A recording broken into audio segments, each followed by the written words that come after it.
சரத சதம். தும் ஜீவ சரத சதம். வேண்டாண்டா. வேண்டாண்டா.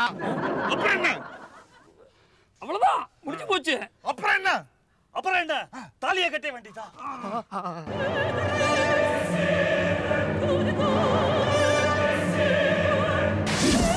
மாது எந்த கடையில எந்த டை அடிச்சார் விவரமா கேளுடா. சார், எந்த கடையில என்ன டை அடிச்சீங்க? நம்ம முத்து சலூன்ல பாப்புலர் டை சடை.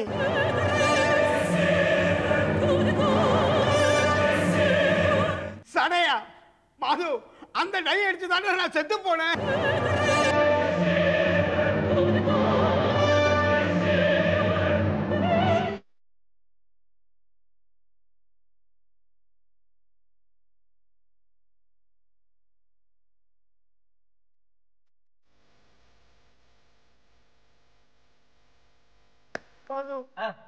என் பொண்ணு ஜானகி மூச்சு பேச்சு இல்லாம கிடக்காப்பா.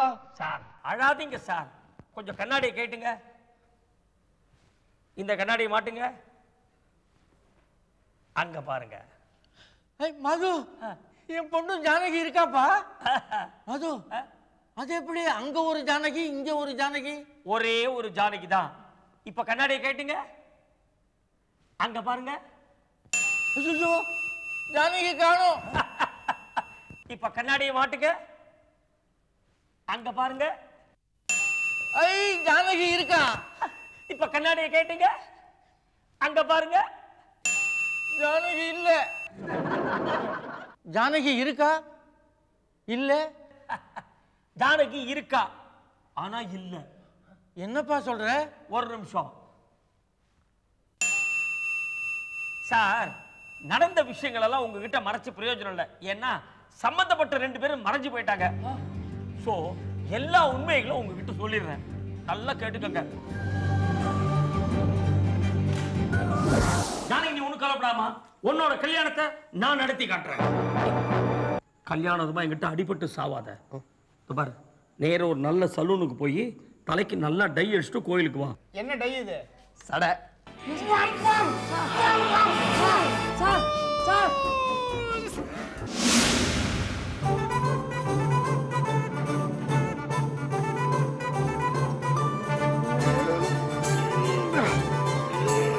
சார், தயவு பண்ணி இந்த கல்யாணத்தை நடத்தி வைங்க சார். என் ஃப்ரெண்டு சீனுக்கு என்ன சார் குறைச்சல்? ஒரு கல்யாணத்துக்கு கரெக்ட் டைத்துக்கு வர துப்பு இல்ல உன் ஃப்ரெண்டுக்கு. அவனுக்கு போய் என் பொண்ணை கட்டி கொடுக்க சொல்றியா? அதனால ஜானகி எனக்கு கல்யாணம் பண்ணி வச்சு என்னோட நிறைவேறாத ஆசையை நிறைவேற்றி வச்சு என்னை நல்லபடியா மேல்லோகம் சென்ட் ஆஃப் பண்ண வேண்டியது உன்னோட பொறுப்பு. இதான் சார் நடந்தது. ஒரு நிமிஷம் மாப்பிள, வாடா. இவன் தான் உங்க மாப்பிள சீனு. வெளில இருக்கிறது மேனேஜர் சங்கரனோட பாடி, உள்ளுக்குள்ள இருக்கிறது சீனு. சார், உங்க பொண்ணு ஜானகியும் சீனுவும் ரொம்ப ஆத்மார்த்தமா உடல் பொருள் ஆவி எல்லாம் கொடுத்து லவ் பண்ணாங்க. பாவம், இப்ப இருக்கிறது ஆவி மட்டும்தான். சார், அவங்க 2 பேரும் கல்யாணம் பண்ணிக்க நீங்க சம்மதம் தரீங்கல்ல? சரி, மௌனம் சம்மதத்தை கடையாளன்னு எடுத்துட்டு போறேன். ஐயோ, என்ன உளறீங்க? சீனுவோட ஆவி சங்கரன் பாடிக்குள்ள நுழைஞ்சாதான் சீனு ஜானகி கல்யாணம் நடக்கும்னு சொன்னீங்க. இப்ப ஜானகியே ஆவி ஆயிட்டாலே, எப்படி தாலி கட்டுறது? அந்த ப்ராப்ளம் வேற இருக்கா? First class. ஜானகி, நீ என்ன பண்ற? உன்னோட உடம்புக்குள்ள பூந்துட்டு அழகா லட்சணமா மணமகளா திரும்பி வாமா. மாது, என்னால திரும்பி உடம்புக்குள்ள போக முடியுமா? அதெல்லாம் நாங்க விளையாடிக்கினே செய்வோம். மாத்திருமோத சார், மந்திரத்தை சொல்லுங்க. ಕೆಂಪು ಗುಲಾಬಿ, ಕೆಂಪು ಗುಲಾಬಿ, ಡೋಕ್ಲಾ ಗಸ್ಗಸ್ ರವಾನಾ, ಡೋಕ್ಲಾ ಗಸ್ಗಸ್ ರವಾನಾ, ಕಚ್ಚುಬರ್, ಕಚ್ಚಬರ್, ಆಮ್ಲಿಗೋಸ್, ಆಮ್ಲಿಗೋಸ್, ಗುಲ್ ಗುಲ್ ಜಿಲ್ ಜಿಲ್ ಮಲ್ಮಲ್, ಗುಲ್ ಗುಲ್ ಜಿಲ್ ಜಿಲ್ ಮಲ್ಮಲ್, ಜಗಜಲ್ ಜೀರಾ, ಜಗಜಲ್ ಜೀರಾ. ಬ್ಯೂಟಿಫುಲ್ ಮಂತ್ರ, ಬ್ಯೂಟಿಫುಲ್ ಮಂತ್ರ.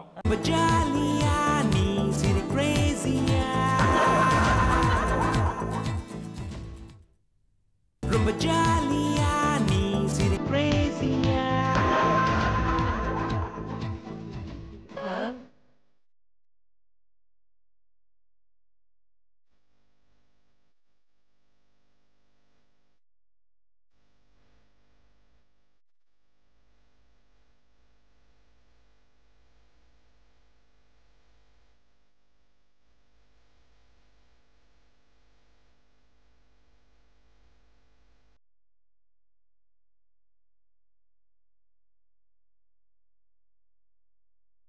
ஜானகி உனக்கு இப்படி ஆயிடுச்சு?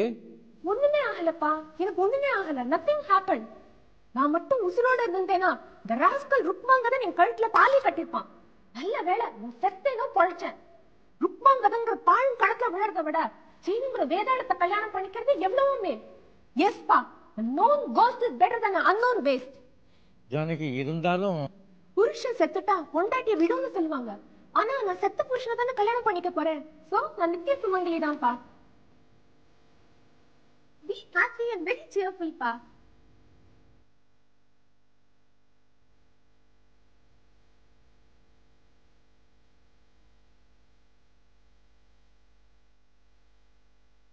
என்ன சாப்பிட்டீங்களா? மாசம் மாசம் உட்காந்துட்டு இருக்கீங்க, மந்திரத்தை சொல்லுங்க. ஆரம்பிச்சிடலாமா? மந்திரம் தானே, பின்னி போடுறேன் பாருங்க. கெம்பு குலாபி டோக்லா கஸ் கஸ் ரவானா கச்சுபர் ஆம்லி கோஸ். இதுக்குள்ள மனப்பாடம் போட்டீங்களா? நான் சொன்னது மாங்கல்யம் தந்துனா. பின்னிடுறேன். மாங்கல்யம் தந்துனா வேண்டாண்டா, மம ஜீவன ஹேத்துனா ப்ளீஸ் வேண்டாண்டா. என்னது இது ருக்கு வேதம். ருக்கு வேதமா? ருக்மாங்கத மந்திரம். கழுத்துல கத்தி வச்சா எல்லாரும் இதை தான் சொல்லுவோம். ரெடியா? இப்படி சொல்றேன்.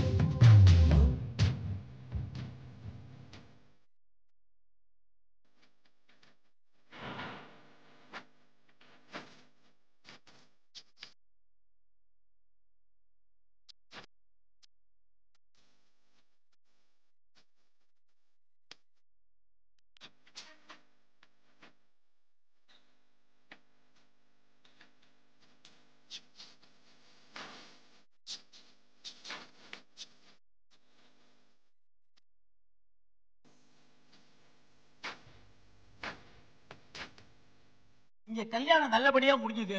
எனக்கும் மேனேஜர் போஸ்ட் கிடைச்சிடுச்சு. வா வீட்டுக்கு போலாம். யாரா வந்ததுல இருந்து பாக்குறேன் என்ன டாடிங்கிறான். கல்யாணம் முடிஞ்சிடுச்சு வா போலாங்கிறான். ஏண்டா டேய், யாரா நீ? Petrol marks. அப்பா நான் சொல்றத நல்லா கேட்டுக்கோ. இந்த உடம்பு தான் பெட்ரோல் மார்க்ஸ். உள்ள எரியற லைட்டு உன் புள்ள சங்கரன். என்னடா அது திடீர்னு தத்துவம் பேசுறான்? என்னடா சொல்ற நீ? நீ வா, நான் உனக்கு விலாவரியா சொல்றேன். வா நீ போங்க சார், போங்க. வா, நல்லபடியா சீனு கல்யாணம் முடிஞ்சது. மாது, நான் ரொம்ப சந்தோஷமா இருக்கிறேன்டா. ஏப்பா? எல்லாம் திருப்திகரமா முடிஞ்சது. கரெக்ட். அவங்க 2 பேரும் போயிட்டானுங்க. ஆமா. ஐயா, நானும் போயிட்டு வரேன். நீ இப்ப பேசுன? நான் பேசலப்பா. யாரு? நான் தான் பேசினேன். போயிட்டு வரட்டுமா? என்னடா அது மறுபடியும் பேசுது? யாரா? நான் தாயா உங்க தோல்ல தொங்கிட்டு இருக்கிற பொடலங்கா. பொடலங்கா பேசுது? ஆச்சரியமா இருக்குது. ஆமா ஐயா, நான் போன ஜென்மத்துல எம்கே தியாகராஜ பாகவதர் தோல்ல அங்கவஸ்திரமா இருந்தேன். இந்த ஜென்மத்துல உங்க தோல்ல பொடலங்காயா தொங்கிட்டு இருக்கேன். என்னுடைய நிறைவேறாத ஆசை நிறைவேறிச்சு. நான் போயிட்டு வரட்டுமா? சொப்பன வாய்வில் மகிழ்ந்து சுப்பிரமணிய சுவாமி உன்னை மறந்தால் அந்த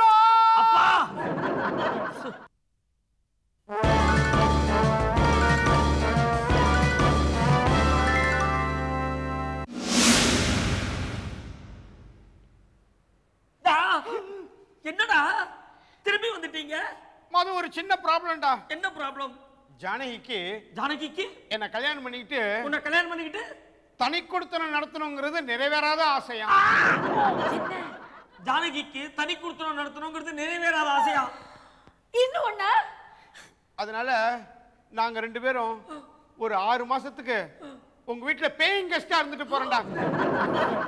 பேயிங் கெஸ்டா? இல்லடா, நீங்க பேயிங் கோஸ்டா. ரொம்ப ஜாலியா நீ சிரி கிரேசியா. வணக்கம் ஜெயா டிவி நேயர்களே.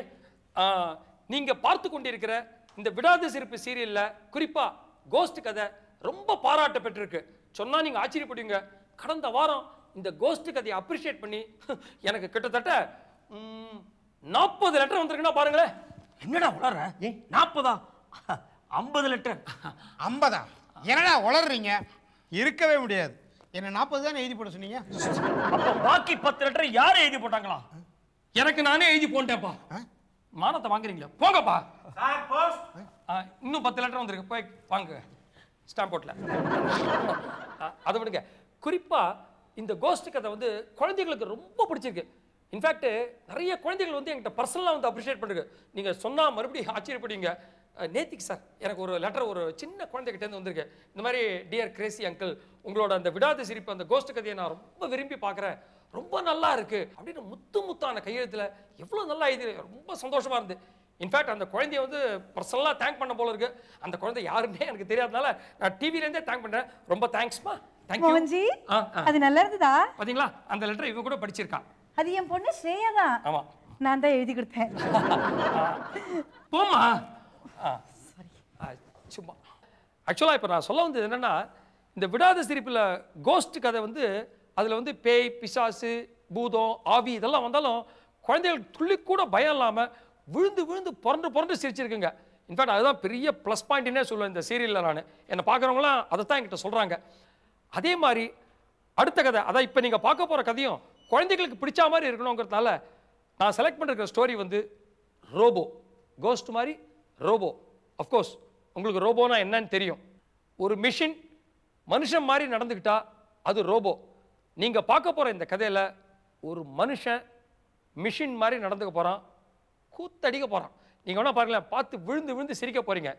ஆக்சுவலாக இந்த கதையில் மாதுவோட ஒய்ஃப் ஜானகி, மாதுவோட அக்கா மைத்திலி, மாதுவோட வீட்டோட மாப்பிள்ளை சீனு, இந்த ஃபேமிலியோட ரேஷன் கார்டு ஓனர் மாதுவோட அப்பா ராமானுஜம்.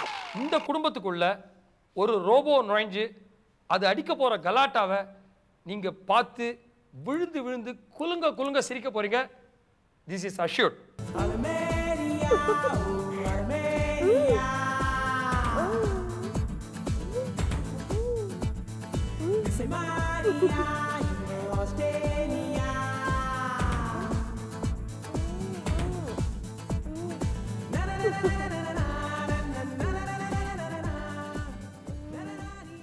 என்ன தூக்கத்திலே சிரிக்கிறா? சாமி பூ கட்டுறாரா?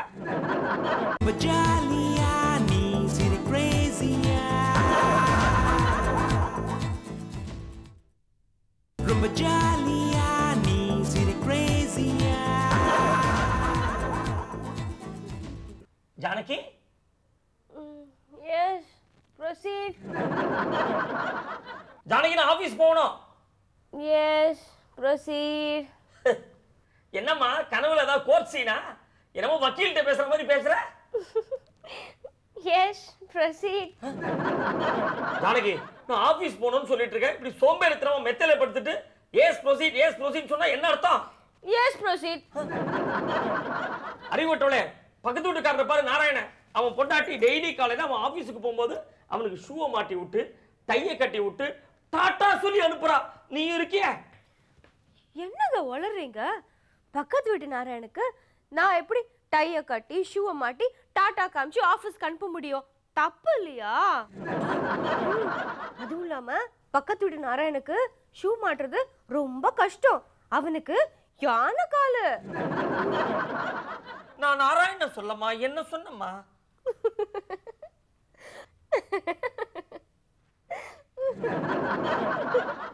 ஜானகி, எதுக்கு மறுபடியும் சிரிக்கிற நீ? எனக்கு ஒரு கனவு, ட்ரீம். கனவா? என்ன கனவு? நீங்க என் கனவுல ஆபீஸ் கிளம்பிட்டு இருக்கீங்க. நான் உங்களுக்கு டை கட்டி விட்டு ஷூ மாட்டி விடுறேன். அதுக்கு என்ன சிரிப்பு வேண்டி கிடக்க? இல்லங்க, நான் டைய கால்ல கட்டி ஷூவை கழுத்துல மாட்டி விட்டுருக்கேன்.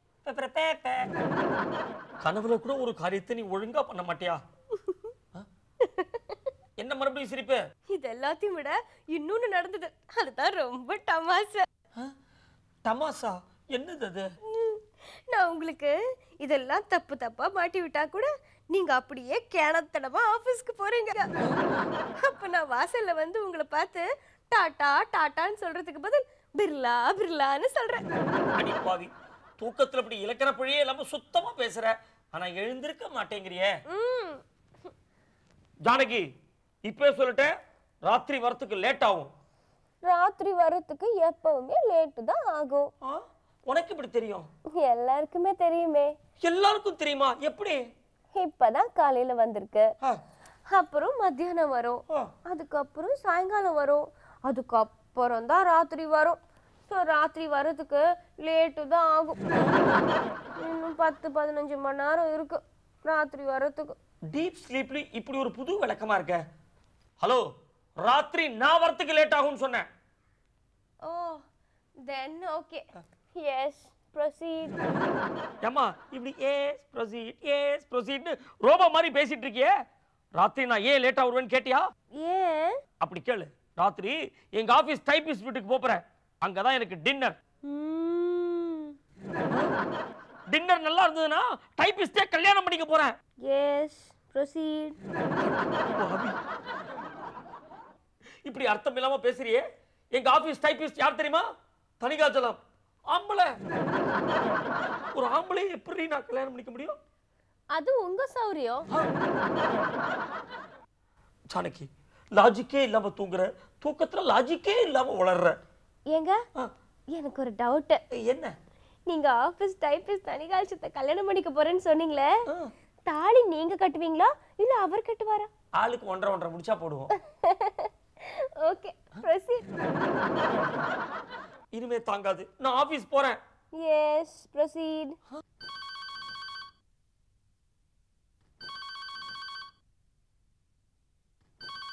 ஷோ, யாருங்க அது நம்ம வீட்டுக்குள்ள பெல் அடிச்சிட்டே சைக்கிள் ஓட்டுறது?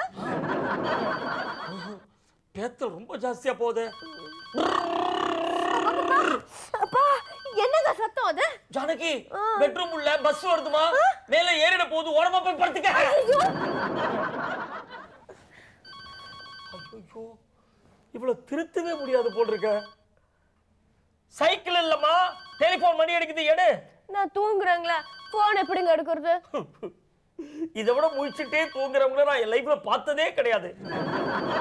உனக்கு ஜானகின்னு பேர் வச்சிருக்கிறது பதிலா கும்பகர்ணின்னு பேர் வச்சிருக்கலாம். முதல்ல எங்க அப்பா அதாங்க வச்சாரு. எங்க குலதெய்வத்தோட பேரு கும்பகர்ணி அம்மன். அப்புறம் நீங்க தான் கல்யாணத்துக்கு அப்புறம் அது ஹிட் ஆகணுங்கிறதுக்காக சென்டிமெண்டா ஜானகின்னு மாத்திட்டீங்க. கல்யாணம் ஹிட் ஆகிறதுக்கா? அது என்ன சினிமாவா? ஐயோ, ரொம்ப டார்ச்சர் பண்றாளே. வேணாம், நானே போன் எடுத்துக்கிறேன். Yes proceed. எல்லாம் இவளால வந்தது. Hello hello hello. இப்படி ஹலோ ஹலோ சொல்லிக்கிட்டு இருந்தா நான் எப்படி சார் விஷயத்தை சொல்கிறது? சார், நாங்கள் கிரேசி டிவிலேருந்து பேசுகிறோம். மிஸ்டர் மாதவன் வீடு தானே அது? ஆமாம் சார். மிஸ்டர் மாதவனை கூப்பிட முடியுமா? ஒரு நிமிஷம். மாது சார், சொல்லுங்க சார். நான் தான் மாது பேசுகிறேன். அட, நீங்கள் தானே அது? சார், எங்கள் டிவியில் வாரம் சந்திப்போம் சிந்திப்போம்னு ஒரு நிகழ்ச்சி நடத்துகிறோம். அதுக்கு ஒரு ஃபேமிலியை செலக்ட் பண்ணி ப்ரோக்ராமுக்கு வர விருந்தினரை இன்டர்வியூ பண்ண வைப்போம். இதுக்கு எப்படி ஃபேமிலியை செலக்ட் பண்ணுறோன்னு நீங்கள் தெரிஞ்சுக்கிட்டிங்கன்னா ஆச்சரியப்பட்டு போயிடுவீங்க. டெலிஃபோன் டைரக்டில் இருக்க பேரெல்லாம் குலுக்கி போட்டு தான் செலக்ட் பண்ணுறோம். இந்த மாதிரி ABCDEFன்னு வருது பாருங்கள், அல்ஃபபெட்டிக் ஆர்டரில் தான் வரோம். ஓகே. போன வாரம் கியூங்கிற எழுத்தில் ஆரம்பிக்கிற பேரெல்லாம் குலுக்கி போட்டு ஒரு ஃபேமிலியை செலக்ட் பண்ணிட்டோம். இது கியூவா? எங்க கியூவில் ஆரம்பிக்கிற பேர் கூட இருக்கா? நீங்கள் வேற, கியூவுக்கு பெரிய கியூவே நின்னது. செலக்ட் பண்ணுறதுக்குள்ளே எங்களுக்கு போதும்னு ஆயிடுச்சே. இப்போ இந்த வாரம் கியூவுக்கு அடுத்த லெட்டர் என்ன? கியூவுக்கு அடுத்த லெட்டர் என்னது? என்னைய பார்த்து சொல்கிறீங்களா? சரி. ABCDEFGHIJKLMNOPQ W. கியூவுக்கு அடுத்த லெட்டர் W. கியூக்கு அப்புறம் டபிள்யூவா? யோ, நடுவில் RSTUVலாம் இருக்குதே, அதெல்லாம் விட்டுட்டீங்களா? உங்களுக்கு விஷயமே தெரியாது. நான் படிக்கும் போதே அதெல்லாம் சாய்ஸில் விட்டுட்டேன். இப்போ விஷயத்துக்கு வருவோம். டபிள்யூங்கிற எழுத்தில் இருக்க பேரெல்லாம் குலுக்கி போட்டதில் மாதவன் உங்கள் பேர் வந்துடுச்சு. Very good sir. டபிள்யூல எப்படி சார் மாதவன் வரும்? மாதவனுக்கு முதல் எழுத்து M ஆச்சே. அதான் எங்கள் ஸ்பெஷாலிட்டி. டபிள்யூவை குலுக்கி போட்டோமா தலைகீழே விழுந்துடுச்சு. டபிள்யூவை திருப்பி போட்டால் M தானே, அதான் Mன்னு எடுத்துக்கிட்டோம். மாதவன் உங்க பேர் வந்துடுச்சு. மாதவன் எம்ல தானே ஆரம்பிக்கிறது. போங்க சார், ரொம்ப புதுமையா இருக்கு தெரியுமா? அதான் கிரேசி டிவிங்கிறது. ஆமா, நீங்க டிவியில இன்டர்வியூ எடுக்க வரீங்களா வரலையா? ஐயோ, என்ன சார் நீங்க இப்படி ஒரு கேள்வி கேட்டீங்க? டிவியில பேட்டி என்ன சும்மாவா சார்? எங்களுக்கு ரொம்ப சார், ஒரு நிமிஷம் சார், ஒரு நிமிஷம் சார். ஐயோ, டிவியில பேட்டி, ஆஹா, ஊரெல்லாம் போய் தம்பிட்டேன் சார். ஓகே சார், டிவி பேட்டி ஓகே சார். எங்க சந்திப்போம் சிந்திப்போம் நிகழ்ச்சியை நீங்க பாக்குறீங்க இல்லையா? இதே சந்திப்போம் சிந்திப்போமா? ஏன் கேள்விப்பட்டதே இல்லையா? இல்ல சார், நிறைய பாக்குறோம் சார், விடாம பாக்குறோம் சார். போன வாரம் கூட பார்த்தேமே. ஐயோ, புதுசு புதுசா பாட்டு போட்டு என்னமா அசத்திட்டீங்க சார். ரொம்ப பிரமாதம், ஐ டெல் யூ, ரொம்ப பிரமாதம். பாட்டா சார்? அது பாட்டு நிகழ்ச்சி இல்லை சார். வாரா வாரம் வெவ்வேறு துறையை சேர்ந்தவங்களை கூப்பிட்டு இன்டர்வியூ பண்ணுறோம். ஒரு இலக்கியவாதி, ஒரு அரசியல்வாதி, ஒரு ஆன்மீகவாதி, ஒரு மந்திரவாதி. இந்த வாட்டி எந்த வாதி? காரியவாதியா? ஜோக்கா? அது எங்க வந்ததுங்க? இந்த வாரம் விஞ்ஞானவாதி. விஞ்ஞானவாதியா? என்ன சார் இது? ஐயோ, என்ன போட்டு நீங்க குழப்புறீங்க சார். விஞ்ஞானி, சயின்டிஸ்ட், அவரைத்தான் நீங்க இன்டர்வியூ பண்ண போறீங்க. மைசெல்ஃப். ஐயோ, ரொம்ப தேங்க்ஸ் சார். பேட்டி காண போறேன் சார். ஜமாயிச்சல சார், பின்னி கட்டிடுறேன் சார். ஒரு சான்ஸ் கொடுத்து பாருங்க. ரொம்ப ஜாலி